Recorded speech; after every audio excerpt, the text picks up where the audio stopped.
आपका जो 400 का लक्ष्य है उसमें दक्षिण भारत और पूर्वी भारत में जो राज्य हैं उनमें जीतना बहुत अहम हो गया है आपके लिए। तो बंगाल, उड़ीसा और आंध्रा उसको मिलाकर आपकी क्या स्ट्रैटेजी रही है और रहेगी इनको जीतने के लिए? एक तो हमारी स्ट्रेटेजी पूरे देश के लिए समान है। फिर एक बार मोदी सरकार और 4 जून 400 पार, तो उसमें कोई राज्यवार कोई डिफरेंस नहीं होता है। दूसरा, ये भ्रम फैलाया गया है,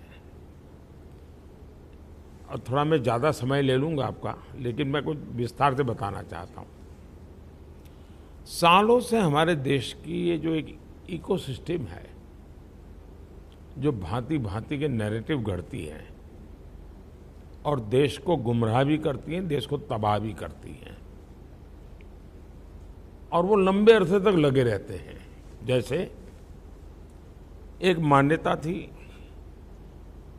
कि भाजपा तो शहरी पार्टी है। अगर आप बारीकी से देखेंगे तो आपको ध्यान आएगा भाजपा गांव की भी पार्टी है। फिर नैरेटिव गढ़ा गया कि भाजपा तो उत्तर भारत की पार्टी है। गुजरात उत्तर भारत में नहीं गिना जाता, 25-30 साल से वहाँ सत्ता में है। महाराष्ट्र में हम कई बार सत्ता में रह चुके हैं। हम गोवा में लगातार 3 बार 4 बार से सत्ता पर हैं। हम कर्नाटक में राज कर चुके हैं। हम आंध्र में कभी पार्टनर रह चुके हैं। हम आज पुडुचेरी में ऑलरेडी सरकार में हैं।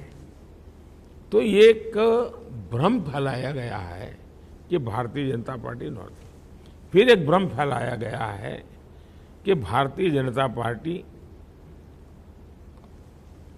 पुरुष केंद्रीय सोच वाली पार्टी है। हिंदुस्तान की पार्लियामेंट में सबसे ज़्यादा विमेन हमारे कार्यकाल में जीत करके आई है, और उसमें भी सबसे ज़्यादा विमेन एमपी हमारे कार्यकाल में बने।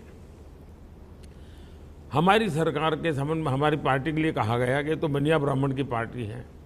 आज सबसे ज़्यादा दलित एमएलए एमपी बीजेपी के, सबसे ज़्यादा आदिवासी एमपी एमएलए बीजेपी के, सबसे ज़्यादा ओबीसी एमएलए एमपी बीजेपी के।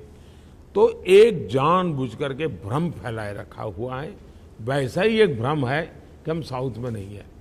2019 के चुनाव देख लीजिए। 2019 के चुनाव में साउथ के राज्यों की सबसे बड़ी पार्टी बीजेपी है, लेकिन भ्रम फैलाया हुआ है, नैरेटिव चलता रहता है। और इस बार भी मैं कहता हूं, साउथ में सबसे बड़ी पार्टी भारतीय जनता पार्टी होगी। एनडीए उसमें और जोड़ेगा। तो आप कहना चाहते हैं कि BJP is a truly national party? Bharatiya Janata party day 1 से नेशनल पार्टी रही है, और प्रेजेंस के कारण नेशनल तो एक बात है, लेकिन हम विचारों से भी नेशनल है। हमारे लिए नेशन फर्स्ट ये हमारे आइडियोलॉजी का आधार है। हम बंगाल के लिए भी कोई निर्णय करेंगे तो नेशन फर्स्ट के हिसाब से करेंगे। हम केरल के लिए भी कोई निर्णय करेंगे नेशन फर्स्ट के मानदंड पर आधार पर करेंगे।